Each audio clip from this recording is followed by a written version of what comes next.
What's up? I was already starting to jam out to that little intro music. I know it's not really long enough, but it works. I like it.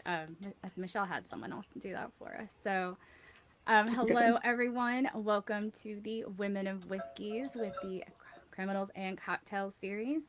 Today we do have our special guest Adriana from Whiskey Mountains. If you are not subscribed to her, please do. If one of the mods can please drop her link. She has a lot of beautiful content where she goes. I love her pillows that she just got. So if you haven't checked out her Instagram, definitely go check out those pillows. Those are super cute. And so I'm very thankful that she's here. Michelle will be back next week. She does send her love. She misses everyone, and she does look forward to coming back. She is super bummed that she's missing this case because there is a lot of background to dig into, which is her forte that she really enjoys. So we look forward to having her back next week. So definitely come back. So let's just see who all is in chat with us today. I did see that Kira was here like bright and early at 4 o'clock. So, yes, it is going to be a good one. So, Kira, if you're here, hi, love you, glad you're here, and thanks for co-hosting with me last week. I definitely appreciate that. We have Mike Franklin. Good evening to you. We have Jerry Black. Cheers. Currently, I am just sipping on some Eagle Rare because I usually have that thanks to Cheech. So thank you. Do you Um, have the cocktail part too? I do. So that is I haven't tried mine yet. here. So I guess like double fist in it. Got one of Yeah, each. I'm doing my Women of Whiskeys class. Ah, Ugh, very nice. I always hate when I do that, and then like my nails are in it. It's like, oh no, those look like crap. Look at the glass. I pay someone to do mine. Smart, smart, smart. Whiskey Wars, cheers, lady. Looking forward to a great show. Thank you, Whiskey Wars, for being here. We have the awesome Lilith Morgan. Cheers to you. I'm very happy that you're here. It's awesome to see Hey, love. you. You're feeling all right? Better. Ooh, we have not Not ramen. ramen. What's up, peeps? It's nice to see you. Cheers. We have Slapshot. It's good to see you, Brian. Good evening, everyone. Cheers, all. We have James Morgan with us. Cheers. It's awesome to see you. We have Cheech. Cheers. It's nice to see you. Oh, we I have feel like I Mr. have to drink Dan. because we said Yeah. cheers to Cheech. Oh, yeah, definitely drink. I see Daniel Curver is here. Awesome. What's up, everyone? Cheers to you. Glad you're here. I think next time I make this, I'm gonna put less honey and more grapefruit. That's the good thing about cocktails. So you can play with it. Yeah, Okay. the Isaiah honey is Venezuela. still strong. Nice to see you. The other thing you can do with the honey syrup is you can add less honey to it and it'll thin it out a little bit more and it won't be as sweet. That makes sense. Yeah, do like a more of a 1 to 1 or 1 to 5 to 1 or something. Yeah, Yeah. Okay, we have Old 1.5 to 1. Man Joe. Cheers. Glad you're here. Let's see. We have Jared W. Okay. Hey, y'all.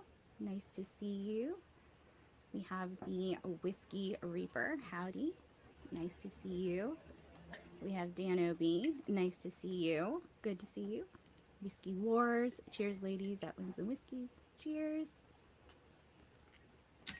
Cheers. Oh, Bubble Bath Bourbon. Thank you for putting Whiskey Mountain's link in there. Definitely go check her Also, out and subscribe.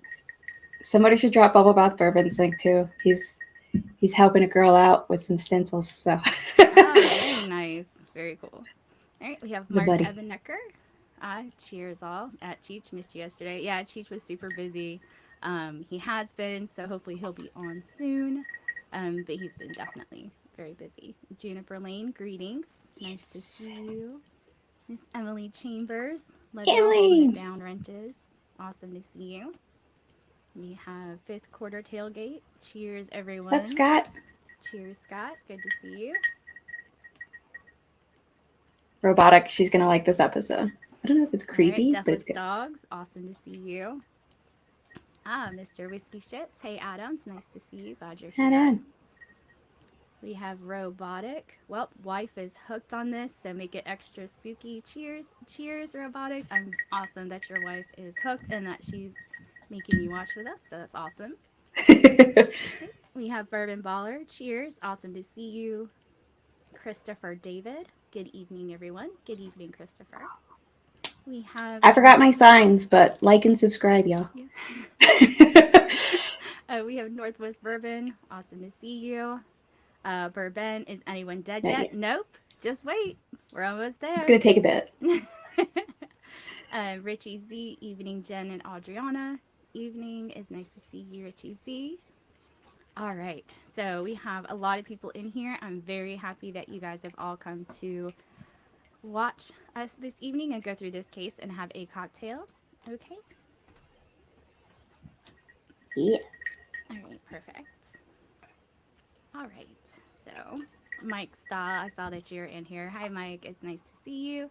I'm glad you're here, lending us some support.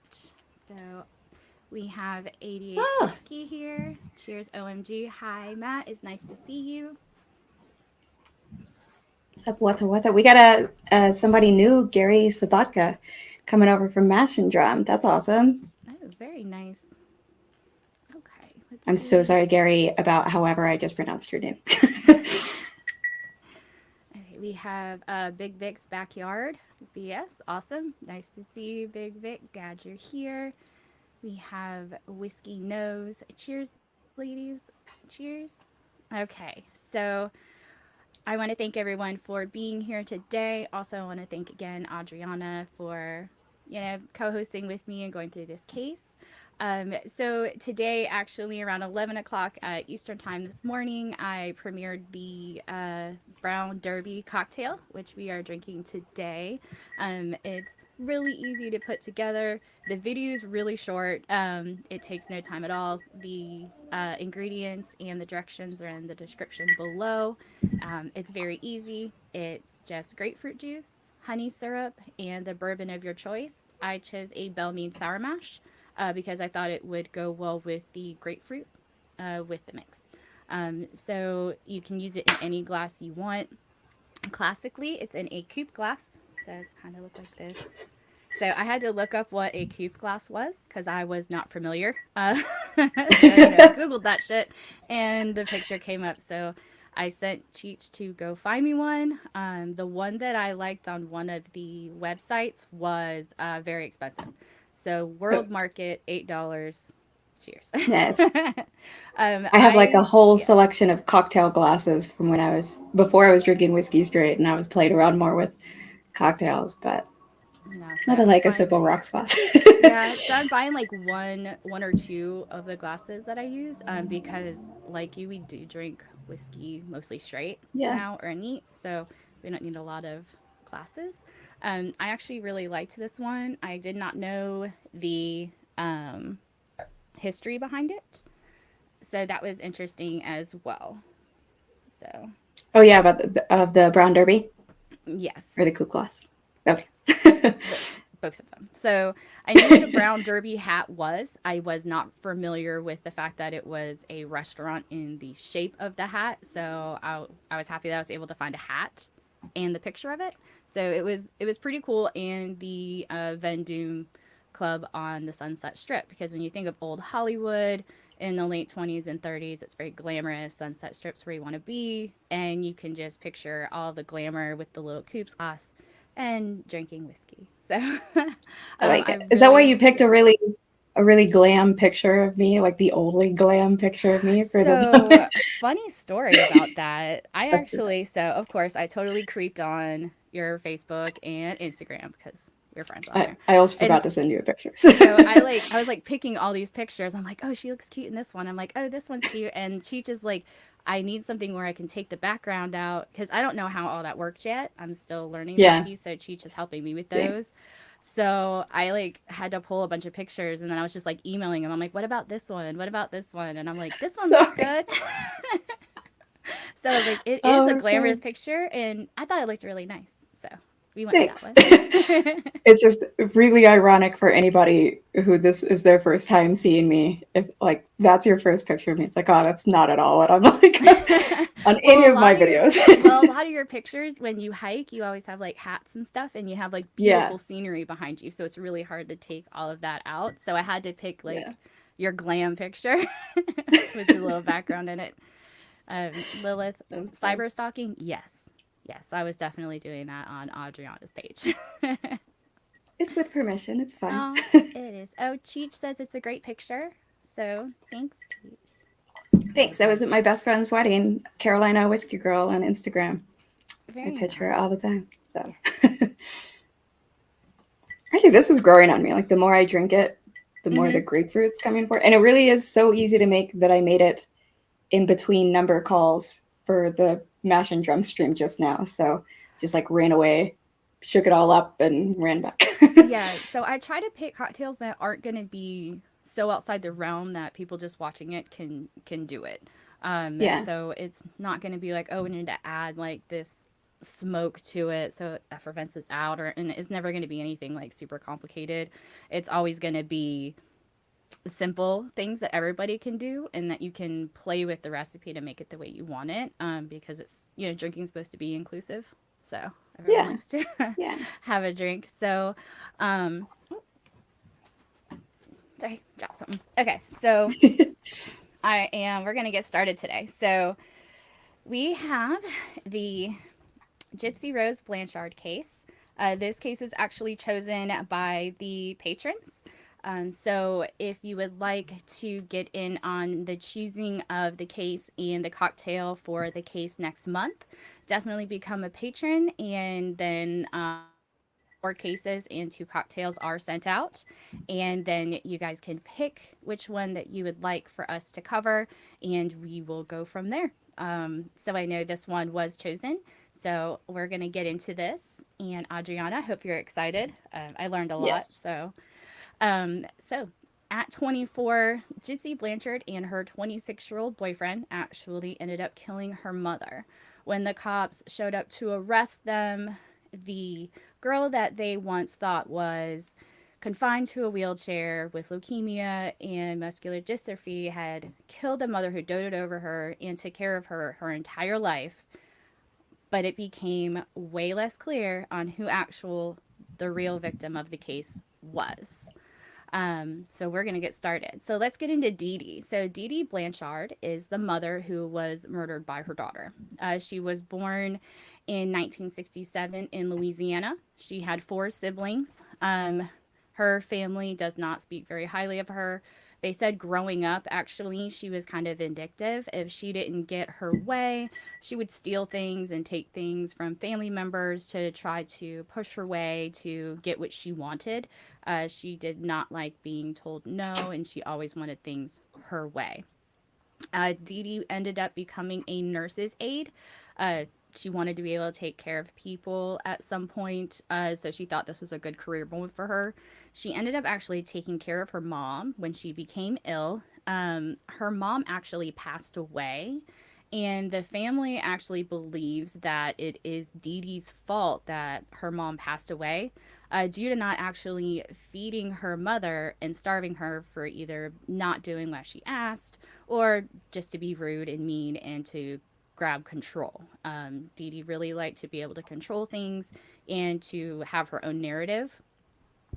She actually went out after, and she really wanted to make her own way. And so in 1990, she actually met a young man whose name was Rod.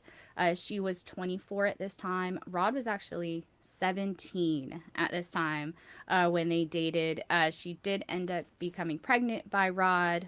Rod, wanting to do the right thing, said, "Hey, let's go ahead and get married. We're gonna have this baby. I'm gonna do the right thing and raise my child." So they got married. Unfortunately, it was not the marriage that he thought it was should be. They actually divorced before the birth of their daughter, Gypsy, and said, "This is not the person I want to spend my life with. I will still take care of my child, but you're not the woman that I want to be with." So Dee Dee left after the birth of Gypsy around 1991. Um, she would not let Rod have any physical visits with Gypsy and definitely limited phone calls. She wanted to screen them and actually know, what are you going to talk to her about.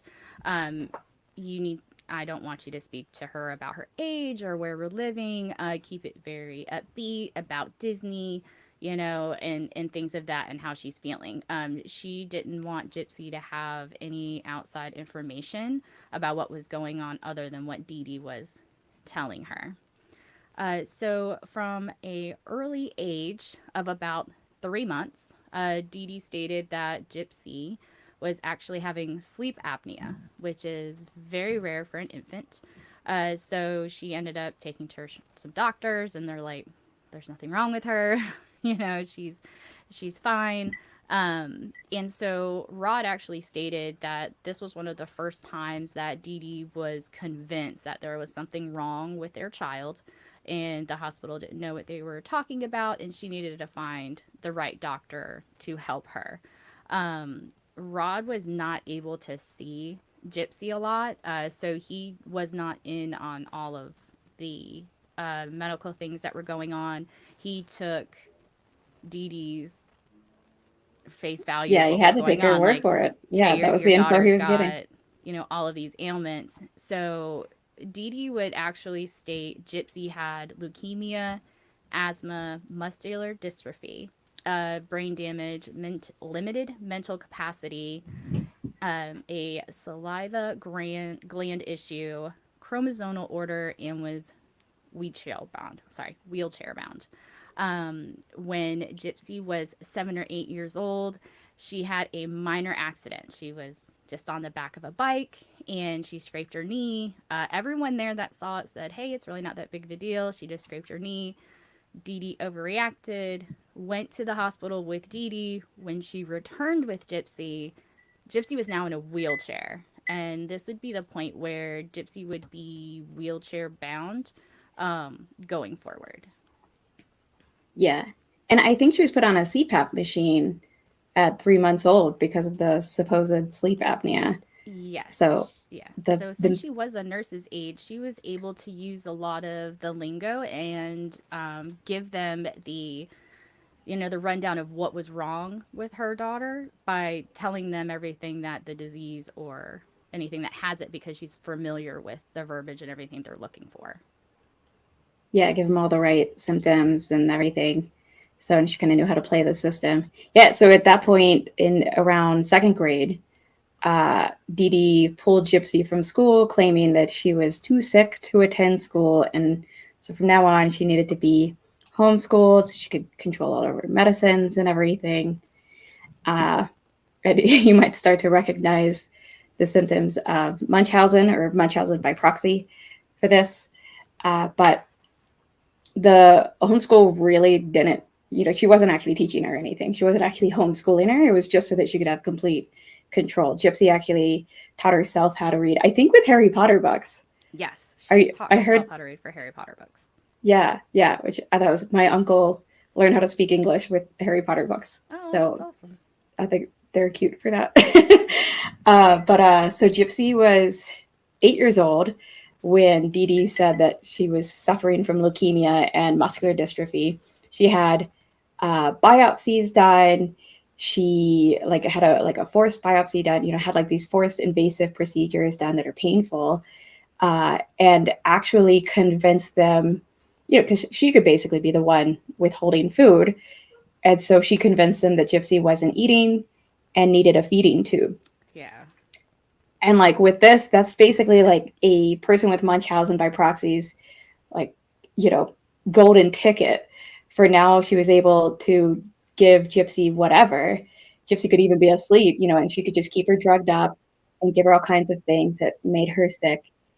She would, because she was claiming leukemia, she would shave her hair off completely so that she was bald. And so a lot of the pictures you'll see of her, she is bald or like wearing a ball cap kind of thing. Um, and so at early on, they were staying at her father, Dee Dee's father and stepmother. And actually, the family suspected that Dee Dee was poisoning her stepmother. So it's like the opposite of Cinderella. And she was causing this chronic illness. And also the family were noting kind of how that she was treating Gypsy, that it was just like constant hovering over Gypsy, and Gypsy wasn't allowed to do anything without Dee Dee. And also Dee Dee was getting in trouble for writing bad checks. So she was just like already like showing all these sort of symptoms of she's not as straightforward as she's trying to pretend. Right. And her But family saw Gypsy get out of the chair. So it wasn't, I mean, this is an 8, 9-year-old kid. I mean, they know if their legs work. yeah, So, I mean, she would get out of the chair and her mom would tell her to get back in it. So, like you said, her family was like, what? What's going on what's going here? on? Yeah, so they were seeing too much. So obviously Dee Dee had to move away to get away, and from Rod. Like Rod still lived closer by, I think, at this point. But so they moved to a suburb of New Orleans into public housing and assistance that was granted because of Gypsy's medical conditions. And I mean, they use the system as far as her medical conditions, like Make a Wish, the American Cancer Society, all of that. Like Yeah. Habitat for they Humanity, all of it. Habitat for Humanity. Yeah, that one's coming up. Um, so they were like, so this is both. She gets attention, which is like a big part of Munchausen by proxy. They're making somebody else sick so that they can get pity and attention. Plus, she gets financial gain out of this. So it's and after they moved out, her Dee Dee's stepmother, who they suspected she was poisoning, her health returned back to completely normal. All of her chronic issues went away. Yes. She Weird. was fine after she moved out and Yeah. wasn't getting poisoned. You know, that kind of works out in your Yeah. favor. So aside from the feeding tube, which is bad enough, I mean that is invasive. Uh, Gypsy was put through a bunch of unnecessary surgeries and medications. Dee Dee was physically and psychologically abusive. I'm like, am I talking about Gypsy or Dee Dee? And she would use that to control Gypsy. Plus, Gypsy like didn't even know, like she's being given all these meds through her feeding tube. She's a child growing up with this. She didn't even know she wasn't actually sick. Her mom's telling her this stuff. And her, like, when they were in public sort of thing, her mother would always be holding her hand. And so if Gypsy said anything that kind of implied she was healthy or that she wasn't, didn't have the mental disabilities that Dee Dee was trying to claim she had, her mom would like squeeze her hand real tight kind of thing as sort of a warning. So you would always see her though, like holding her hand. And so, like I said, they moved outside of New Orleans. In 2005, after Hurricane Katrina, their home was flooded. And she was very public about the issues, the supposed medical issues, Habitat for Humanity actually built them a home, a little pink house that had a wheelchair ramp and a hot tub. And so she got this free house using this bullshit, and playing on the community's kindness and generosity. So they received free flights to Kansas City to see, different doctors. But of course, she was also changing up the doctors constantly because as soon as one started to be like, well, we should do this test. And, oh, we did this test and came up negative. Then it was time to go to a different one. They got free trips to Disney, backstage passes to the Miranda Lambert concert. She spoke at like an American Cancer Society, relay thing sort of deal. All this sort of stuff to use the system. Dee Dee actually would numb her Gypsy's lips and like the gums, Mm-hmm. and so that she would be drooling. And so Gypsy was actually initially like treated with Botox, her saliva glands for supposed extra drooling. And then they actually removed her saliva glands. Like they actually performed surgery and removed her saliva glands because her mom kept putting this stuff before taking her to the doctor so that she would be drooling. And all of these treatments, the lack of saliva glands and this extra medication she didn't need, she ended up, all of her teeth fell out and she had to have them all replaced with a bridge with because of unnecessary medications and surgeries her entire childhood into adulthood. It's freaking nuts. Yeah, so she Yes, didn't Steve even Burkow, know. Munchausen by proxy. Yes, Dee Dee is a absolutely. POS. And she had a very like I mean, it was bad. Like as soon as Gypsy was born, after 3 months, it this poor child like had just been put through it. And when you're the person that's supposed to be taking care of you, that brought you to this world, is saying, "Hey, you have all of these ailments, and look at all of the things that I'm doing for you to make sure that you can still live a good life while you're here," because she kept saying her life expectancy wasn't that long, and so that's why they were trying to do all these trips. And there is a lot of video and audio of this case if you're interested in seeing it. There is one when they received the house from Habitat from Humanity, and it is one of Gypsy in her wheelchair talking about the pink wheelchair ramp, and she's got a jacuzzi tub now for her muscles, and all of this stuff. She had 3 wheelchairs. She had all of the huge setup in this house, and the whole community like backed it, and they were basically happy in Missouri to have them. And so it just kind of, it really nails it in there of how bad it was. Um, because she would use, I lost all her records. That was like her Yeah, big thing, oh, yeah, well, yeah, Katrina, so I don't have any of her medical records, but, if you see all of these issues yeah, and look at all the medicine she's on and the feeding tube, and I wasn't aware of how invasive getting a feeding tube actually is. I looked it up because I didn't know. Don't want one. So for a child that didn't need it at all to be put through yeah. that, um, I mean, as this is a tube connected to your stomach. Like, this is a way for her to directly put whatever she wants into her child. And the child doesn't even have to swallow. The child doesn't even have to know. Like, I nothing at mean, all. I think a point to make is, the pressure is great, right? Like, more and more people are publicly aware of this and that she has this supposedly sickly child that is likely going to die, kind of thing. And a lot of times with Munchausen by proxy, the child does die by, or the victim does die by the person's hands. So it's like, this is, not just a strange kind of abuse, but, it is a type of murder. It can often be a type of murder.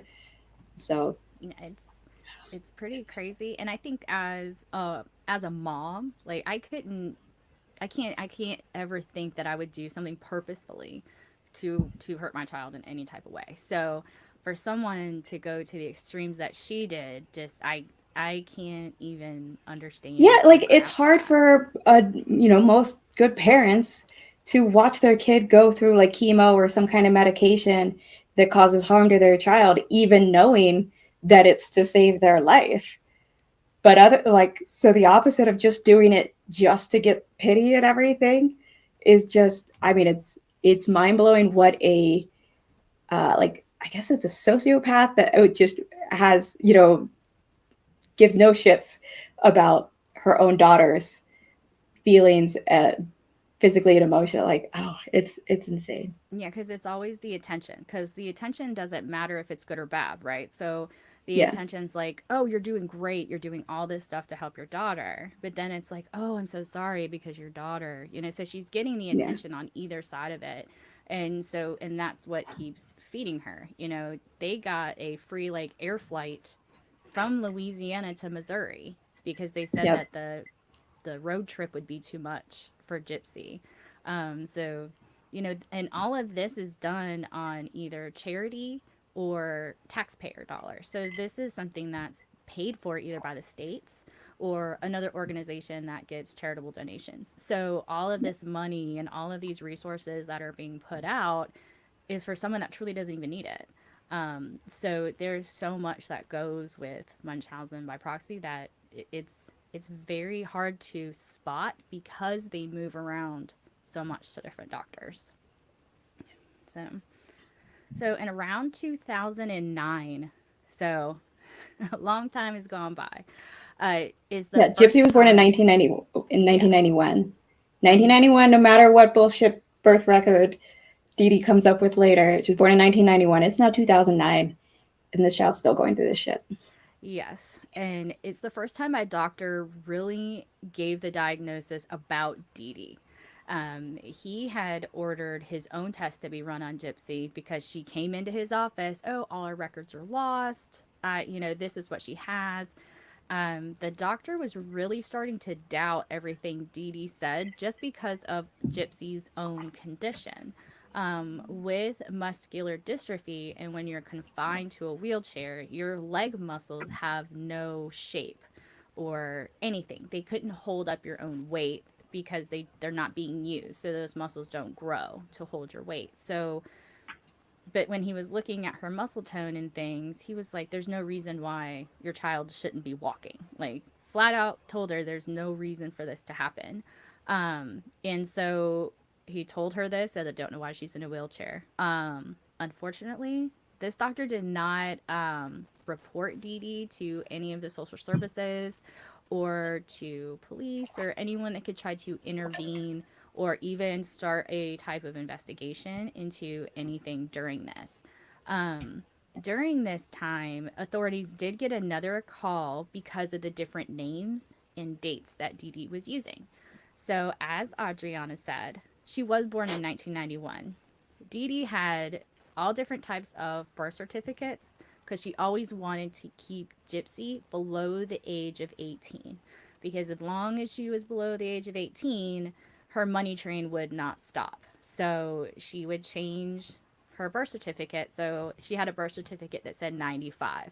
So it would show that she was 14 instead of 19. So she could always And if keep. you look at the pictures of Gypsy, I think because of the malnutrition that that Dee Dee forced on her, and just the way she dressed her, the way she was treated, like she did kind of act younger than she was, but like she looks way younger, and her voice also sounds younger. Which like one podcast I listened to was saying that they had heard, so this is very much hearsay, but that like trauma can actually, long-term trauma like that can actually affect your voice, and it might be she's treated as a child for so long. She has this very kind of strange childish voice, but like you look at her, especially those pictures around where she's like 18 to like 22-ish kind of thing, it's like that looks like a young teenager. Yeah. So So she could get it. That's why she could get away with it as far yeah. as, So here's Dee yeah. Dee and Gypsy. So you would never think that she was a teenager in any way. There was, this is also her wearing her hat. So these are all when she's a teenager. And her mom was actually, making her shave her head and making her wear like really big glasses and, making her look sick, not giving her anything that was for her to be a little girl. The only thing that her mom actually let her do, uh, she loved Disney princesses, so she would like dress up as one of those. Yeah, which I So mean yeah, just plays up the childishness. So yeah, it does. Um, so Gypsy would actually start to doubt her mom regarding her age. So around 2010 range, 2011, they're at an actual doctor's office. Gypsy saw both of them, and she was like, "I thought I was born in '95. Why does this one say '91?" And her mom's like, "Oh, that's just a misprint. That's why I have the one from '95." So Dee and when Dee, her dad called her on her 18th birthday, Dee Dee picked up first and was like, she thinks she's 14. Don't tell her she's 18. And told her dad, like she's mentally handicapped and like don't tell her this. It'll really upset her and whatever kind of thing. Like yeah, he said it would useful confuse hog. her. It would confuse her, so they wouldn't really. He just, so he all he said was like happy birthday, lovely baby, Yeah. all that other kind of stuff, but wasn't allowed to say like, oh, my daughter's 18, like this is a milestone, we should be celebrating. It was, oh, Yeah. she's mentally not there. And to be clear for Rod, like he was sending child support from, the word go. Like he's been doing that this whole time, no questions asked. Like, and she moved Dee Dee and moved Gypsy away from where he lived and their family lived, kind of thing. So like, to be clear for Rod, like I don't know, I don't like when Yeah. dads get shit that they don't deserve. Yeah. In this case, he actually was. there. Like he called, he sent money, he wanted to come see her, but Dee Dee would always make up excuses. Oh, she's too sick. You know, we're having to go to doctors. We have this going on. So it was always an excuse of why, but it was also to keep everyone that knew them intimately at arm's length, because less suspicion, the longer you can get away with things with less people asking questions. Yes. Oh, hey Michelle, I'm glad you're here. Hey. Michelle, how high are you right now? Okay, so in 2010, Gypsy was getting harder and harder to control. So she knows her legs are working. She's getting out of her wheelchair. She's starting to question why she's always having to shave her head, because if she has cancer, she shouldn't have to shave her head. It should Right. just be Why? falling Why? naturally. Why is it growing in? Yeah, and at this point, she's also starting to use the internet. So in 2010, 2011, Gypsy was actually going to like sci-fi conventions and fantasy conventions, because she's like, oh, I can dress up, can mix in, and still go kind of have a connection with other people other than your mom, to have some sort of connection with another human being. Yeah. I mean, Dee Dee was still there, rolling her Yeah, around in the wheelchair. Like, all yeah, the it was still time. very much monitored. But yeah, Absolutely. And so in 2011, now keep in mind, Gypsy is 20 at this point, 20 years old. She actually does an escape attempt to get away from Dee Dee. So she met a man online, because she had access to the internet at this point. So they decided to meet. She took a cab. She snuck out. Went to this place. Unfortunately, she was seen by individuals that knew Dee Dee, and they let her know that let Dee Dee know, hey, your daughter's not at home. She's chilling here with this guy. You probably need to come do this. We don't know, because she's like, people think she's just not mentally there as an adult. They think she's being taken advantage of. So Dee Dee hustles her ass there and shows this man a doctored birth certificate that says, hey, you're messing with a 15-year-old. What's wrong with you? And if you don't leave, or you don't let me take my child, then I'm just going to go ahead and call the cops and all this other stuff. So, of course, the guy's like, well, get the fuck out. I don't want any of these issues. And unfortunately for Gypsy, this would end up being a very, very bad mistake on her aspect of it.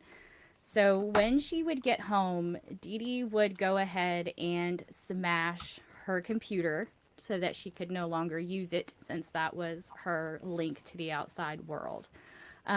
She actually handcuffed and leashed her to a bed for 2 weeks, and told her, I filed paperwork saying that you are mentally incompetent. If no one's going to believe you, no matter what you say. And she didn't feed her. She kept giving her the medicine through the feeding tube, and, you know, beat yeah, her for 2 weeks yeah. and then I think this is when she released started her. beating her with the coat hanger, right? Yes. This first getaway kind of. Yeah, Yeah, so it was, I'm going to smash your fingers with a hammer. I'm going to beat you with a coat hanger. It was anything to beat her into compliance, basically. So, of course, Gypsy subsided. She was like, I'm not, what the hell am I she's going to like, okay. do? Right. I know I can walk. Like, I know there's not this stuff wrong with me. What the hell am I going to do? How am I going to get out? So, another year went by, so nothing came of it. And, Gypsy was complying. She was doing everything Dee Dee wanted her to do.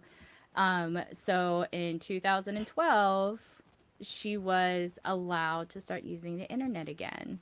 Hey, Jason, glad you're here. That here for the Um, crazy part.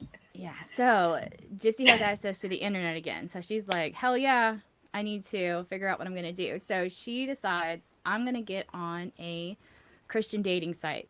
I'm going to meet someone. Maybe this is going to be my way out.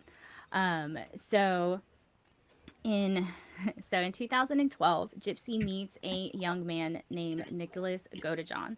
uh, from Wisconsin through the Christian dating website. Gypsy knew her mom took sleeping pills at night, so she would just wait for her mom to pop her pills, snoring. Gypsy's going to get online to talk to her friends and talk to Nicholas, because that was her outlet. So through this online relationship that she was building with Nicholas, she would actually end up confiding in him everything that was going on. That her mom beat her, that she's not sick. She's like, I can walk. Like there's nothing wrong with me, but my mom is keeping me sick. She's keeping me home. I'm basically trapped. This is everything that's going on. So if they keep this relationship going for a few years, so around the 2014 time frame, so about a year and a half in, so she's been having this online relationship with Nicholas, and so she walks over to her neighbor, like it's like, hey, I'm gonna go, She walks talk to my over. neighbor, just like any 21 year old is gonna go do. Like, hey, girl, I'm like loving this guy. He's great. He's teaching me good. We have great conversations, and we're gonna leave and elope, and we're gonna have babies and all this stuff. Like, super excited. Her neighbor thinks she's just talking a bunch of shit because she's like, oh, she's mentally not Yeah. there. So maybe it's just a fantasy. Maybe it's something from a Disney movie that she's, putting into her own life to try to give her life some excitement, because of all of the sickness and everything. So her neighbor is just like, The oh, neighbor whatever. also thought she was like, still thinks that she's like 14, 15 at this time. Yeah. Yeah. So she's just like, Something oh, crazy. Well, maybe not, whatever. but yeah. So, um, so she was just like, oh, okay.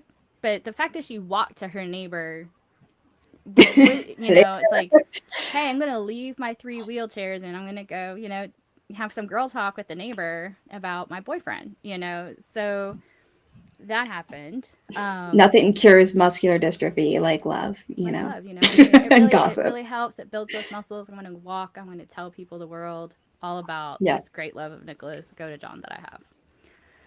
So Nicholas and Gypsy decide, hey, it'd be a great idea to get Dee Dee to like you. I'm going to have you show up at the movies and just like run into us. So she sent Nicholas money for a bus ticket from Wisconsin to Missouri and a ticket to the movie. This movie was the live action version of Cinderella. So, because Gypsy loved Disney movies, they're still playing it, Gypsy dressed up as Cinderella to go to this premiere with her mom and to meet up with Nicholas. So That was their first time meeting in person, right? yes. Yeah, that's what. Yeah, everything has been done through, I guess it was like Yahoo Messenger from back in the day, and and just like Yes. different things like that to stay in touch, and email, and things like that. Gypsy had a lot of different like logins and things that Dee Dee did not know about. They did have a shared Facebook account, but everything that Gypsy did was not anywhere connected to it, and she had plenty of it to do on her own. Also, pause real quick. Mm-hmm. They had a shared Facebook account. Like that level. Like, oh, come on. Like the mom and daughter, not some couple. The mom and daughter had a freaking shared Facebook account. And so, like, Yes. her other one was a secret from her mom. Yes. Just like that alone right there just gave me Yeah, full heebie and jeebies. if Like, you guys are like any curious, it's still up. So Facebook has not taken it down. The last time I looked last week, it was still up. You can actually see all of them, but the last little message. But it's oh, still oh, up. yeah. So it's still there. You can see it. Yeah, it's pretty I'm crazy. 100% like, what? Yeah. So unfortunately, this meetup did not go as planned. Dee Dee thought this guy was fucking weird for a 20-something-year-old single guy to show up at a live action Cinderella movie of all I things. And gotta say, he even I walked gotta up give there. it to Dee Dee. Yeah. That is a good call of like, I'm a little creeped out by the dude who's going to Disney movies by himself to pick up chicks. Like, Yeah, and he actually walked up to her and was like, "Oh, your name's Dee Dee," and like had a full-on conversation with her. And she's like, "Oh yeah, that's my name. This is my daughter Gypsy," and like introduced them, and like all this took place And then when they went into the movie theater, Nicholas sat next to her, and they like low key, like in both of their interviews, they both said they both low key held hands, all this stuff in the movie theater. At one point, Dee Dee moved and was trying to get Gypsy to come along, and Gypsy was like, "Nah, you can go ahead. I'm good. I'm gonna sit here with this gentleman that's hanging out with me." So as soon Oh. as they were done, Dee Dee's like beating feet. She's like, "We need to get out of this." And this weird guy, like, what the hell? So Nicholas hops a bus, goes back to Wisconsin. Also, Gypsy. like, Yeah. what a fucking trip to go see the live Cinderella. Yeah. That's a long trip to go see that. That's hardcore. So he learns that it didn't go as planned. Dee Dee thought he was weird. There was no way that they were ever going to be together or anything like that.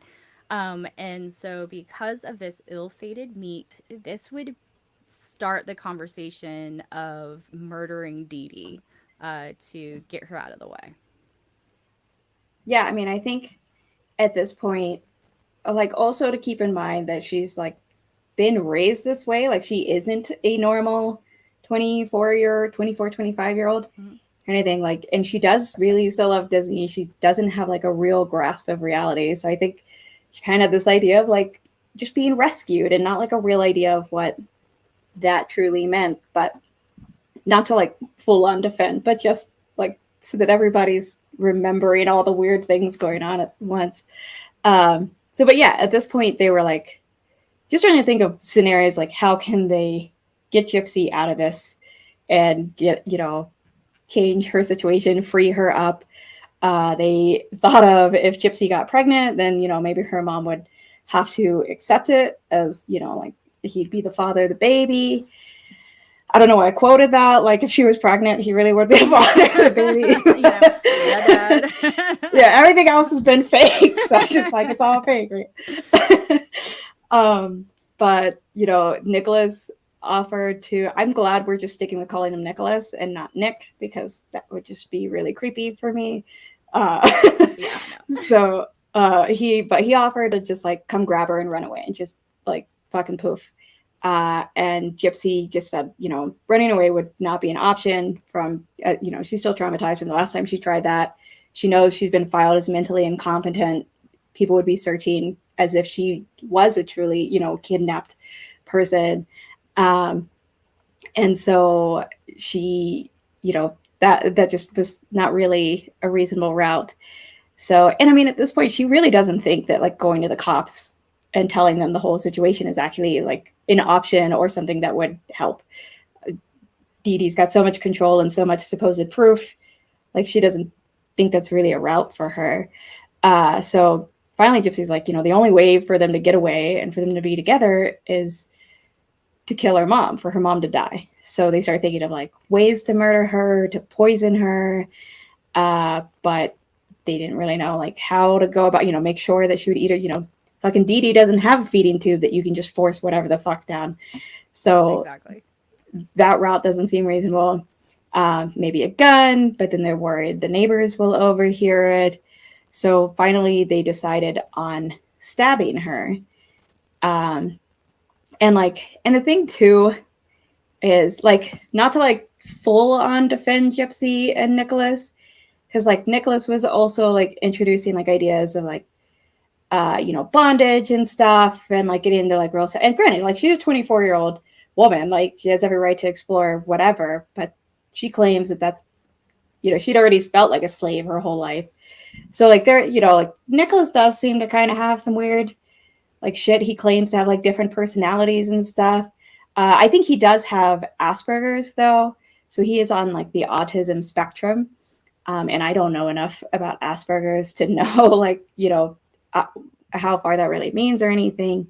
But I think when it comes to trial, it's not like it's enough to not have him go to trial. So, but there's no murder in Disney today. There's so many murder. I think that's the other thing, right? The like monster always gets killed or disappears or goes away. Mm-hmm. So finally they decide on stabbing. And so in June 2015, so she's about 24 now, Nicholas, they've planned this all ahead. she's got a cell phone at this point, and they've been texting about it. And so Nicholas shows up, and I'm just going to call him Go to John because Nicholas even sounds weird to me. So he shows up, and Gypsy has left like the duct tape and knife and glove, and they have like really weird text about it where it's like, so like knife and gloves is all you need, babes, and he's like, duct tape too, so make sure she's quiet, hun, or something. So it's like a very weird, Yeah, it's a very lighthearted conversation for yeah, taking somebody out. Like, it's like, here's your or like, checklist of what you need. Are you good? Do you need to get anything else from yeah, the like, store, honey? I got you. right, yeah, like I've got you set, got everything ready for you. Call me when you're done. Yeah.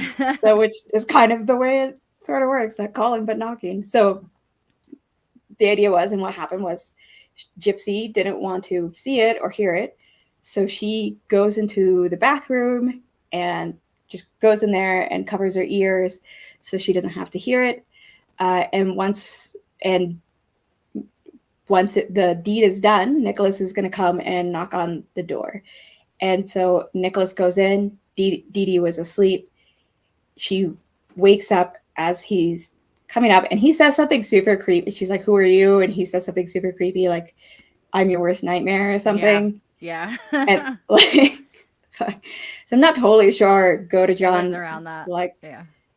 yeah, would have done great things with his life. Like otherwise, he just seemed like, maybe if any kind of route presented itself.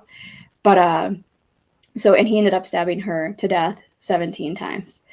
While Gypsy waited, and once he was done, he came, he knocked on the door, and they went into her room and had sex.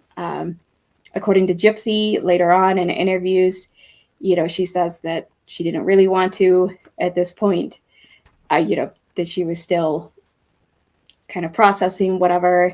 But I also, again, want to say, like, it's just so hard to take any of it, you know, but with a grain of salt sort of deal, Mm. because you got to think of who, like, she has learned how to manipulate her whole life from her mom, but also she's not really been raised in a way to be like a fully matured developed brain sort of thing. So it's like I keep going back and forth on how much room to give her, Yeah. and also like how much to every now and then like back check and be like, wait, let's consider the source. So but they did go have sex afterwards, and then they left. They took a bus, and the idea was to go to his parents' house in Wisconsin, right? Yes. Yeah. Yeah. Big Bend. Yeah. Oh, that's right. Is that where? No, South Bend is where Notre Dame is. I forget. But so that's what they take a bus, and on the way she wears a wig, and she's stolen $4,000 from like her mom's safe. And they also decided to mail the knife to his parents so that like they wouldn't get caught with it on them. Yes. But they also put like their own names on the package, and Yeah. like they Yeah. thought they were being really clever, but they weren't being clever at all. Uh, and so that they think that they're totally nailing this and getting away with it. And so it takes like a couple of days. Gypsy is watching the news to see if her mom's been found, and she hasn't. She says she's starting to feel guilty. Too much too. You gotta Nice, Kira. right. I got a headache from all that stabbing. Now I know. But so, and she didn't like the idea of like her mom just decomposing away and nobody finding her. So she decides to post on Facebook, kind of like as if the mom's account was hacked or something. But so she posts, I think she posts two things. One of them was that bitch is dead. So Yes. at this point, people are starting to be like, wait, what the fuck? Like, what? Right. Because at this point, like, there's never been any swearing. There's never been anything on this Facebook other than the good stuff they were doing, the updates on Gypsy, how she's feeling, those kind of things. Um, So it's always very lighthearted, that kind of thing, Disney stuff. So for a comment to be that bitch is dead on there is going to garner some attention, which is what Gypsy wanted. So in some fucked up way, you know, even Works. though her mom like did all these things to her, it's still her mom. So she's like, I don't want her to like basically be rotting there. She's like, I want someone to go find her. So at least I know they have her, because like they've been watching the news for a few days and they're like, nothing's popping up, nothing's saying anything. And so Sorry, neighbor I just read Deathless Dogs. Yeah, he's like, let's just pop this knife in the mail real quick. Hit the and road. hit the road, and that's exactly what they did, and they sent it to the mail because they're like, well, we don't want to leave it at the scene, but if we mail it to Wisconsin, then it's not going to be found. Right. Kind of some flawed reasoning in there, but good shot. Put your name on it too. Like, Yeah, they were running with a full deck. So when they did, it did, garner the attention of a neighbor. There was a second message on there, yeah. in essence of, I slit that fat pig's throat and I, raped her daughter. So once these are on there, the neighbors are flipping out. So they decide, well, we're going to go ahead and call over to Dee Dee's house and be like, hey, did someone hack your account? What's going on? This isn't like you. Of course, they don't get anybody. Nobody answers the phone. So the neighbor's like, there is something seriously wrong. The neighbor calls police. So when the police get there, the concern grows even more because, of course, the family vehicle is out there, which is the wheelchair accessible. Everything for Gypsy and everything they need is still at the home, but nobody is answering the phone. The police, they're not able to enter the home without a search warrant. So they actually, a neighbor volunteered and, just popped through an open window while the police were there. Walked through the house. Of course, like a lot of the rooms were dark. Neighbor comes out and he's like, I don't see anything. Gypsy's not here. Her 3 wheelchairs are here, but she's not here. So the police are like, okay, well, we need to get a search warrant for this.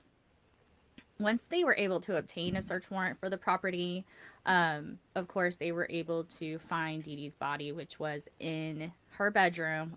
She had been stabbed 17 times in the back and in the back of the head so much that it almost decapitated her to the point from the back. So they were looking around. They're like, where's Gypsy? We have her feeding tubes are here, her medicine is here, her wheelchairs are here. Where is this sick child? She's not going to last out there without all of these things that she's going to need. I also So saw something though that at least one or some of them noticed that it was like there's all these wheelchairs, but there's also like all this stuff that it would be very hard to get. Like it wasn't really a very wheelchair accessible house, no, as in like it was designed to be, but like all the stuff that was in the way and everything was like, this doesn't seem how you would have it if you need access and room for these wheelchairs to be yeah. for a child to be going through around. Yes. So like So the only time that she's actually already in like a it weird thing. was if a neighbor came over, if they were leaving the house, and all of that. Because Gypsy was up walking around, going to the computer, doing all this stuff. At this point, Dee Dee couldn't keep her in the wheelchair like she could when she Yeah. was 7, 8, and 9 years old. She didn't have that independence or that confidence behind her. If you do go and watch interviews with her, you can see kind of like her shift from when she was really young to after the conviction to now. And just the difference in her overall well-being and mental state when she speaks. It's definitely interesting with everything that she has gone through, that she's still able to be where she's at today, which is crazy. So they don't know where she is. So, of course, cops are everywhere. Who's going to come over? The neighbor. So the neighbor is like, hey, she was just over here telling me about her secret online boyfriend. They're going to elope. They're going to do all these, fun things together. They're talking about having a baby, this is what's going on. So she showed the police the Facebook post of, the bitch is dead and the other lovely things. So police at this point, they're like, oh, cool, we can track IP addresses, we can see where it was posted, we can track it down. So they actually got in touch with Facebook to track down the IP addresses from those two specific posts.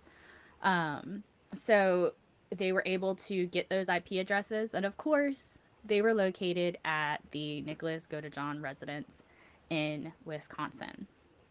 So the next big step was the police are going to end up trying to get out to Nicholas Godejohn's Big Bend home to because they're trying to get out there because they think Gypsy is in trouble. They want to know where she is. They want to get up and save her, and bring her home because there's so many people that are looking out for her. So the cops show up. They're guns blazing. They're all out in front of Nicola's house, and they're like saying, "You need to come out," hands up, all this stuff. Gypsy stated they had conversations where he's like, "I'll go out first. If they shoot me first, you run, something like that." So Gypsy in her mind was like, "I don't want any more people to die because of what's going on." So she walks out of this house to police. So, of course, there is a shit ton of shock. Everyone's like, holy shit, what is going on? This girl who we thought was wheelchair bound, who couldn't eat without a feeding tube, who needed all this medication and needed to be in a wheelchair, and she's strolling out like there's not any issue or anything going on with her. Yeah, at this point, the cops did not have any fucking clue. The neighbors hadn't suspected any of this. The neighbors are telling them this is a very sick child that you need to go rescue. And they're thinking they're going and getting this guy who kidnapped this child in their heads, like the freaking insane turnaround that the cops and the community are about to have.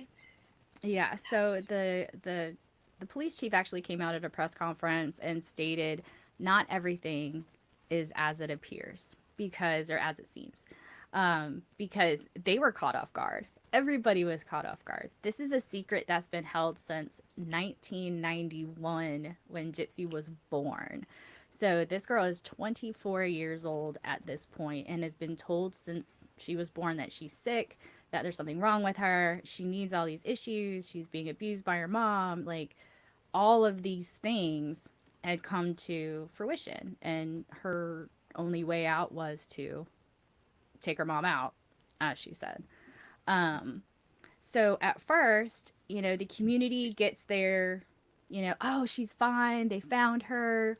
We're so glad that she's okay. And then comes the shit show. So now they would learn that she was never sick, that Dee Dee had lied to them all this time, that Gypsy had lied to them. Because at some point, Gypsy became well aware of everything that was going on that her mom had done up to this point. So she would go through all these different things, and she would say, I was abused, I didn't know what else to do.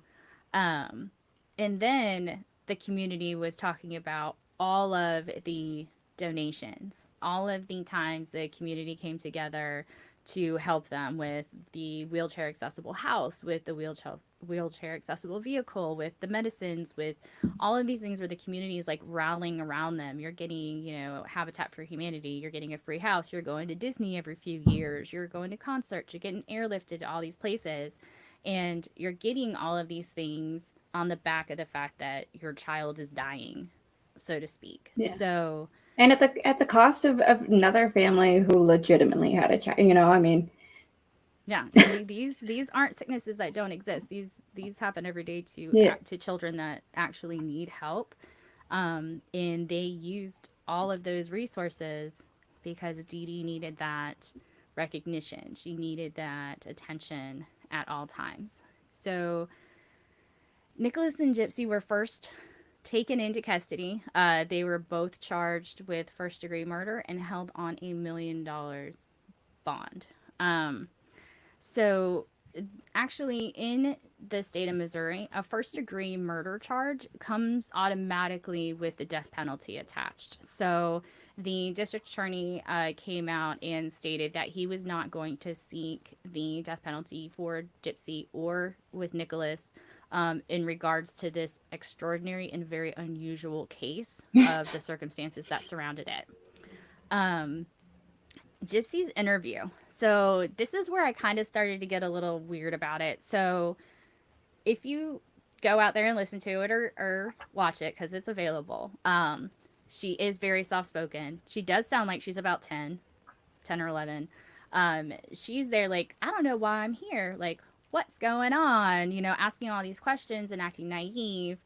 And they're just like, we just need to talk about why you're here and what's going on with you and Nicholas and, all this stuff. And not once did she ever ask, like, where's my mom? What's going on? Like, nothing. So when they tell her, your mom's not okay, your mom is dead, she like breaks down and she's like, no, she's not. My mom's not dead. Like, this huge production. But then on the other side, I have to think of she's watched a master manipulator since she was born. Because Dee Dee Yeah. manipulated everybody, like everybody under the sun, doctors, attorneys, police, other people. I mean, she just knew how to read it. And when she saw that it was about to go south, she would just move and start again. And she's So, been homeschooled since second grade, so it's not like she's had any other role models kind of thing. Like, I mean, no. this has been Yeah. what she's been trained on. And she told the police that she actually didn't have more than a third grade education because her mom pulled her out at second grade and didn't teach her anything after that. It was basically for full control. And Yeah. with not educating her, it actually kept her, I guess, weaker in the mind of Dee Dee, where she's like, well, she's not getting all the tools that she needs to be a active, normal adult. So I'm going to do all these things to make sure my gravy train's still going, my finances are still coming in. Um, so I think that was my biggest thing because she was like, oh, and she like cries and all this other stuff. And as the interview goes on, to be honest, this isn't my favorite police interrogation. The interrogator was kind of weird on it. Kept saying, I'm proud of you if you can just keep telling me what's going on and what's that little bruise on your arm. Like, it was always leading, and it was, never to find what it was. It was more to give me an answer to what I can use, if that kind of makes Mm-hmm. sense. So it was all like, well, what did he do to you? Like, what did he tell you? Yeah. It was always Which trying to already puts it put out there that it's like he did something to you, kind of right. thing. And What was she it? and Yeah. she feeds off that because if you Yeah. remember through Ooh, it, that'll help me. she Yeah. always took cues from her mom, right? The squeezing of the hand, the verbiage, all that stuff. Yeah. So she knows how to maneuver through that. Um, and she just took it. And she was like, oh, yeah, Nicholas did it. He grabbed me. He raped me. He murdered my mom. I was scared. And, I ran away and all this stuff. I'm like, boohoo, crying. Um, then on the other Except they've side of been that, texting. yeah. Then on the other Oops. side of that, Nicholas's interview with the female officer who knocked it out of the park. She was great through her interview. It was to the point, and he held nothing back. He was like, "Yeah, I stabbed her. This was our plan. This is why we did it. I would do it again because Gypsy asked me to do it because she was being abused by her mom. She was telling me every day, my mom's hitting me, my mom's giving me medicine, she's making me shave my head. This is my only way out. This is my only way out." And for Nicholas's part, he's like, "Oh, this is the woman I love. I gotta save Yeah. her. I've gotta keep her safe and all that." Which normal people want to keep their loved ones safe in a way. So Yeah. Yeah. he A kind part of of just me took it to feels the bad for extreme. him because if it does seem like he did it, but straight up, he loved her. And like to this day, he's like, wouldn't change anything. Like, I would do anything for Yeah. her. Da da da. And like, I mean, but he was a weird fucking dude. Like, Yeah, he's a little was off. gonna do weird things. Yeah, yeah, there's a Yeah. little weirdness there. Um Yeah. so she did blame it all on him. Then Nicholas is like, nah, like she asked me to do it. This is what's going on. This is where we had sex. We, like all of like laid it Yeah. out. Like there wasn't one thing that he did not talk to them about. And you could obviously tell like he was telling it freely. There wasn't any, prodding for answers. It was Yeah. just a He free felt like he had done the conversation. right thing. Like he Yeah. felt like he had done the, like I think throughout, I think to this day, I've seen things about interviews with him saying like if he could go back, he would do it again Yes. because he Yeah. felt like she needed to be saved and somebody needed to defend her. And, And he he was it. loved her and wanted to protect her. Like, he felt like he was doing the right thing. So when he's talking to the cops, he's not trying to hide. He's like, no, like, Right. I'm a In his hero, kind brain, of thing. he felt like he was playing the hero for her. Like the Yeah. woman that I love is being abused and giving all this medicine, and she had to lose all her teeth and shaving her head. Like all of these like horrible things that if someone you love is telling them, you're like, holy shit, like we need to take care of this because you shouldn't have to go through these things. Yeah. Um, so finally, after hours, she comes clean about everything that happened. She's like, yeah, this was the plan. And, they were able to find the text messages to back it up, which helped kind of nudge Gypsy into telling the truth about what was going on. Can't hide that. Yeah. So it was the text messages, it was the emails, it's the messenger, all that stuff leaves a trail and it's there for everyone to read. So hey, everyone in chat, make sure you don't put all that stuff out there you don't want out. It's going to be there for people to read. So they were able to like kind of put it together. Like you're not going to be able to play this route when in conversation with Nicholas and all of his other people or voice in his head or multiple personalities he does have, and you're making it up to do it too, and you're making up your own. So uh, they kind of fed what they needed at the time. I'm not gonna I'm not gonna say it's my opinion that she used him to get out of it. Um, I'm gonna say that she probably felt that was her only way out, just from her Yeah. interviews and things that she has stated. Um, so Gypsy would lay it out, and so her attorney would actually get the records from Louisiana. Surprise, surprise. So they were able to get everything, and they were able to show the prosecutors and everyone and the judge all of these things that Gypsy has gone through, the surgeries, the medications, all of the unnecessary things that she's had to go through, all of the medical professionals that had missed it up to this point or didn't question it, is now coming to a point in looking at it. Prosecutors went back and gave her a deal. So they gave her 10 years. They're like, with everything that you have endured up to this point, we're only going to give you a second degree murder charge. And then, you serve your 10 years because we feel that with the abuse that you've suffered up to this point, a 10-year sentence for your role in a murder is going to be sufficient. The only two caveats that she had was she would not testify against Nicholas. She would not do that. And that she wanted to speak with her family, her dad and her stepmom mostly. So she is at it's like Chillicote. I Yeah. I don't probably know how totally to say it. mispronounced that. Correction Center in Missouri. And she's actually up for parole at the end of next year. So look out for that. She'll be up for parole in 2023. Her sentence is completely done at the end of 2024. So she's actually going to be able to get out and maybe live a kind of normal life after Somewhat that. You're going to normal need some life. extensive ass therapy to get through that and everything. So Nicholas, his was a whole different animal. So he actually didn't even go to trial until 2018. He had to go through two psychiatric exams because his lawyers wanted to show that there was diminished capacity in order to get him a lower sentence. So unfortunately, those did not go according to plan. And they wouldn't even use them. So in 2019, the case finally went to a jury. They had the option of finding Nicholas not guilty or guilty of involuntary manslaughter, second degree murder, or first degree murder. They end up going to deliberations for 2 hours. and they actually came out with first degree murder and armed criminal action, which is everything that had to do with the knife, regarding that. So he got a life sentence for the murder, and then he got an additional 25 years for the criminal action, to serve concurrently. So he's not going to have to do the life sentence and hopefully do another 25. He just does them all at the same time.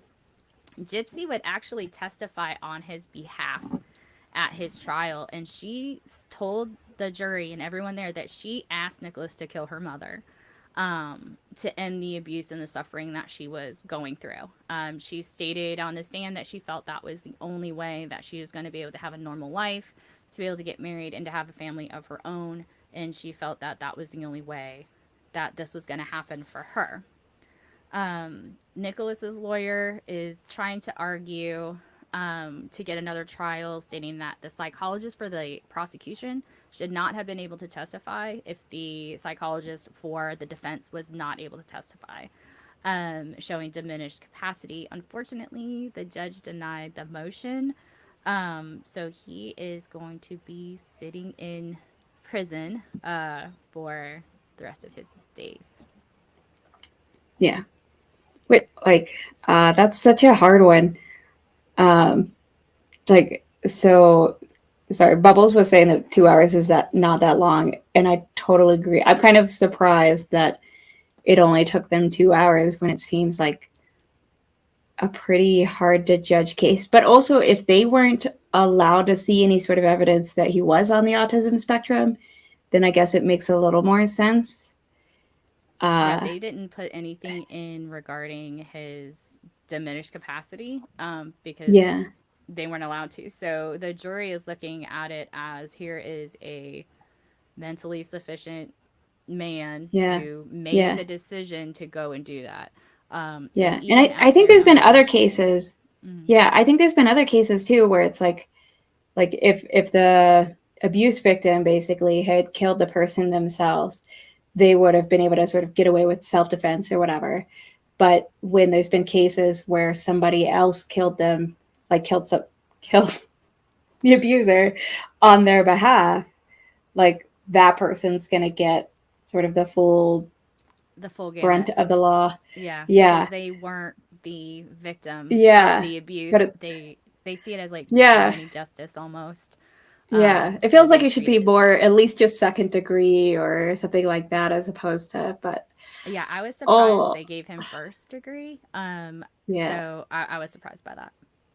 yeah, yeah. It's just oh, it's it's a. But like he was also so cool about it. Like, as in, like, so okay with the fact that he had just stabbed somebody. Like, even if somebody has killed somebody, in defense of another person, it's like for the average person, I think, it's still fairly traumatizing to know that you just killed. And like, normally it would just be like you stabbed him a few times, Right. not like 17. 17 times and almost this. So I guess maybe that's what made it a little bit easier to get that 2 hours. Yeah, because I mean, like, 17 stab wounds. Because in his initial interview, like, he states he thought he only stabbed her like 4 or 5 times. And they're like, Bruh. no. And I actually, and I actually listened to a podcast, specifically about stabbing victims, because I don't know. I've never stabbed anyone, nor have I been stabbed, thankfully. Contrary to That popular belief, I haven't actually stabbed anybody. So I was thinking yeah, that, like, did it slide in his hands? Because that's common, like where they have cuts on their hand from the blood making it slippery. Maybe it was a right. good knife, good And grip. so unlike the movies where, like in Scream and stuff like that, where they like stab you like one good time and then you like fall and die, in Yeah, yeah, reality, that actually does not happen. So it yeah, takes a lot for a person that is stabbed to actually die from that. It takes a lot of force, and you have to be bleeding from all sorts of areas. yeah, So it takes a lot for a person to be murdered by stabbing. But I didn't yeah. know that. I But had to I look it up. think it's super common that like it definitely takes like more than one, but normally like kind of less than. I feel like normally over 10 becomes like where it's overkill, and most likely the body has stopped moving and fighting back and everything at that point. And then it's like that's when it becomes kind of, okay, you doing this like because you're crazy, you're like passionate, sometimes it's like a crime of passion type thing or whatever, and they're just angry, frenzy, like it just, I don't know. But I that's why like I thought this case was so interesting because it's like It this is. bitch Yeah, like so it's pretty crazy. So here's actually it's a three. So this is Gypsy. So the one with the wig is what she would wear to Disney and things like that. The middle picture is the one of when she was arrested. So this was like when her mom was making her shave her head and all of that. And then the one next to it is from 2020. So she is 30 at this point. Obviously, she can grow her hair out and things like that. She has done quite a few interviews about, she did an interview with Dr. Phil. She's done a couple other interviews with some of the news stations. And one of the questions that she does get is, are you happy she's dead? And she says, I have never been as free as I have been in prison. She is healthy. I she's like, I'm happy that I'm able to live my life freely, even in prison. And the fact that she's getting out and she's gonna be able to live freely after that. She's happy about that. She's not happy that her mom is dead. She's happy to be out of the situation. So it's if you want to, you can watch her interviews. They're on YouTube. You can definitely find them. It's interesting to hear her take because I can't even imagine the kind of shit that goes on in her brain that she has to work through for the rest of her existence. yeah. But she's actually healthy. She is engaged to be married when she gets Oh, that's out. right. Yeah, so she's Yeah. gonna be getting married when she gets out of prison. She's been engaged since 2019. And her dad and her stepmom come and visit her often. They're actually been a big proponent in her life. Her dad actually said that he felt horrible for not knowing everything that was going on, but at the same aspect, when Yeah. you have a master manipulator like that, you're only going to get the information they want you to have, unfortunately. So he's building that relationship. They go visit. They're building that relationship. She's actually going to go stay with them when she gets out of prison, and they've actually already met the fiance and have done pictures and like all this stuff. Oh, cool. So her Well, life is I had actually going to seen, be all right. yeah, like Hopefully. her life is gonna vastly. So it's like, you should go to the cops. Like, you should not kill somebody. You should go to the cops and Absolutely. go through the right routes. But like for her, at least, like it did in the long run kind of play out well. And like I saw something that, listen to something that when she first called her dad after everything, um, she was really nervous, kind of thing. Although this podcast really annoyed the shit out of me because it was like just totally pity for her and like just treating her like she was fully innocent and kind of totally slid over her line at the beginning and with the cops and everything. So I don't know. But like that when she called her dad, she was like really nervous that he wouldn't want to talk to her because she had killed her mother, kind of thing. And then when she did, he picked up and that he was very sorry for not knowing and not having helped her and stepped in and everything. But like, I mean, like when you do take it all into account, all the freaking horrible shit Dee Dee did for so long, like even her family, it like really show they did not think highly of her. We No. talked about the suspected poisoning uh, of her stepmother. So, and I mean, after her murder, when it came time to give the family her remains, no one in her family like would come forward and claim him, like, which is pretty freaking rare. Even like some serial killers who've been executed have had a family member or somebody come and get the remains. Yeah. So, None of their but family would pay for the funeral at mm-mm. all. They're like, we Yeah, want nothing to do with her. yeah. And so, in fact, it's so Dee Dee's father, stepmother, and nephew, they were like the first ones to notice that Gypsy was like healthy when she was first confined to the wheelchair.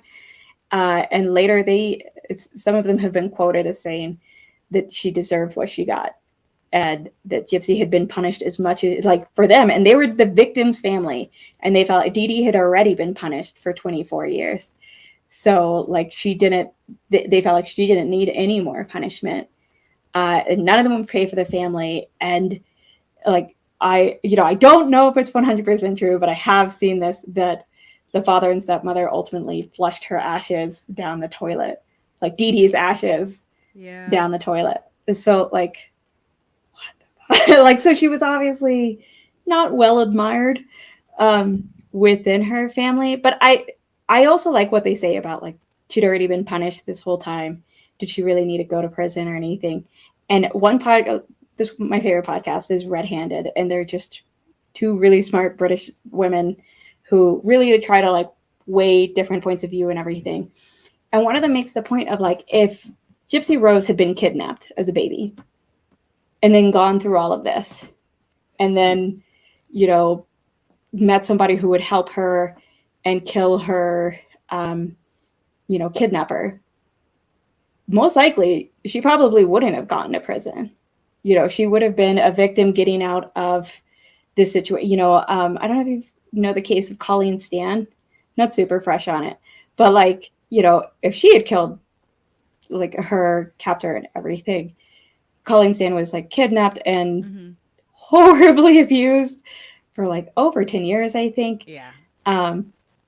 Like, she would have gotten away with it. Like, so I don't know. Did Gypsy even really deserve to be punished? But at the same time, she wholeheartedly brought in somebody else and got this other person to commit a murder for her, as opposed to defending herself and committing the murder herself. So it's like, for me, that's where the problem is like, she, manipulated somebody else in a way, even if she didn't really mean it actively as manipulation, but just meant it as like, it was just her way out. And she was young, and this was her first love, and she thought this was the way. And I don't know, it's so hard. It is.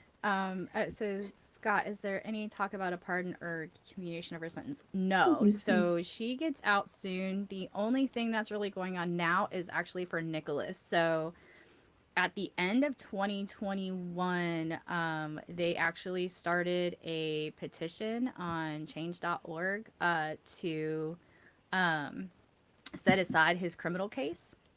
So there's like, I think there's like 9,000 signatures on it at this point. I took a look at it just to see. Apparently, you need at least 10,000 from what I read to get it going anywhere. And this must be basically after so a big documentary came out like during the pandemic. I don't remember what year it was, but on Netflix. Now it's not on, it's on HBO, but yeah. Yeah, so they have that petition going, and they had just filed for an extension at the end of 2021. His attorneys did, in order to get the criminal case set aside. So they're working on it. It's still in progress, but he's given several interviews. He's not doing himself any favors, because I mean, he basically says he would do it again. He felt very badly for her, and she was in trouble and she was suffering, and he felt that that was the best route for them to go. So on that aspect of it, he's not doing himself any favors on it. So we'll see what they do. It's still in process and what they're going to do. Gypsy is up for parole at the end of next year. So we'll see if she's granted it. Everything I've read so far doesn't see that they're not going to grant it for her to get out. She's been a model prisoner, while she's there. And to her point, she's freer there. So she, even though it's still structured and regimented, she's still, she has her cell, and she can get up and do her own hair, and she can eat what she wants, and she can talk to who she wants, and she has this regular little schedule. So and she's not being force fed drugs and forced shave her head, to do invasive surgeries and act like somebody. Yeah, she can like figure out more of who she is than she ever could before she had to be acting the way her mom wanted her to. I did want to I don't know if Derek Patton's still here, but I don't know, to clarify, we're definitely not saying, oh, this is how I would act in this situation. I think more what we're trying to do is say, like, it's very, very much not straightforward and impossible to judge and impossible to be like, I mean, it's hard to ever say somebody deserved to be killed, but like, it's also hard to say that Gypsy could have done anything differently in her situation, and impossible for us to say what we would do in that situation. I mean, Yeah, it's just, I don't know what I would do. And I like researching these because you don't know what people go through. And with true crime cases, there's so many aspects that you can look at. We've covered a bunch of different types of cases so far. And I didn't always want it to be, like a dude taking out a chick. That's always like, oh, dudes yeah, are killing people.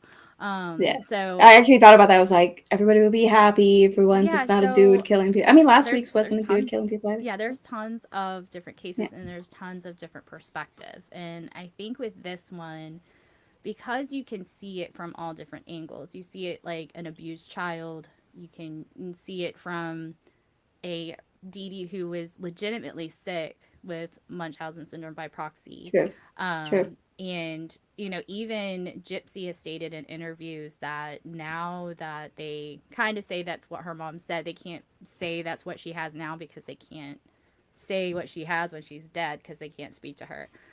Yeah, But she said I think she's it's pretty done textbook. yeah, she's done some research on her own to kind of try to understand her mom's perspective.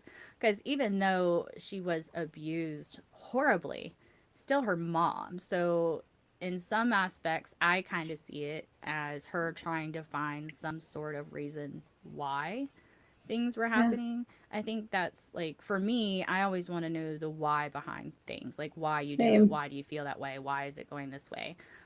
Yeah, So I wanted to know the why behind that, and there's so many different aspects that you can come at with this, and I think that was one of the reasons I wanted to cover this case because it's not cut and dry. It's not like, yeah, that person needs to go to prison, they need to sit there and rot and throw away the key and have a nice day.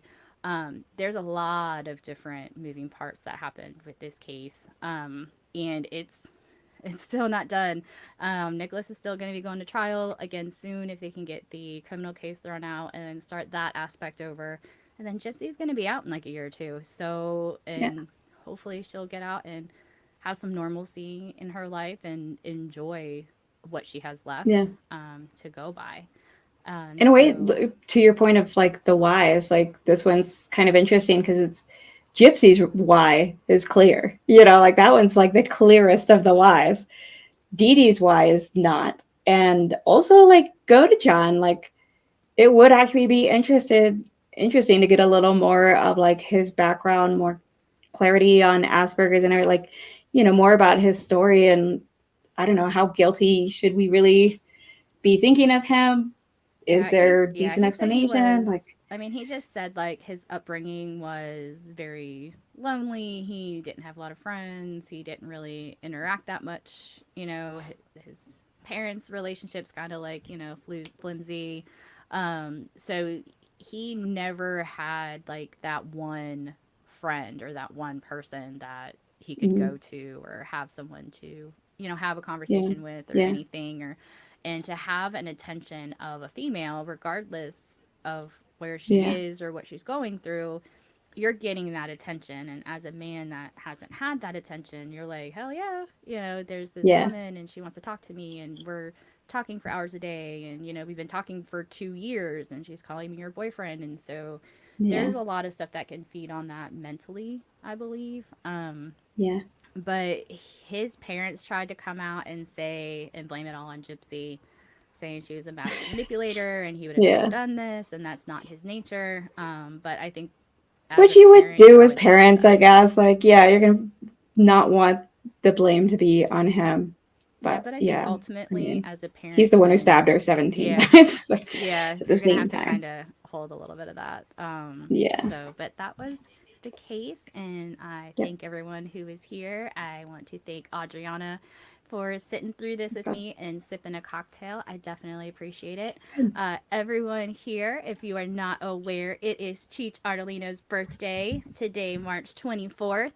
So if you see him in chat, give him a shout out and say happy birthday. Send him a text. He loves attention. Totally shoot him a happy birthday. I love you, baby. I hope you have a good birthday. Thank you, Adriana. Thank you for everyone being here. Michelle should be back next week. If you're still in the chat, Michelle, I hope you're feeling better, and we will see you next week. And Happy birthday, Cheech. Sorry that the yay. chat beat us to it. Absolutely. So thank you everyone for joining us again. And Michelle will be here next week, like I said. So you guys have a great night. It was wonderful seeing you, and we'll see you next week. Cheers, all. That was Cheers. awesome. Have a good one. Thanks for having me on.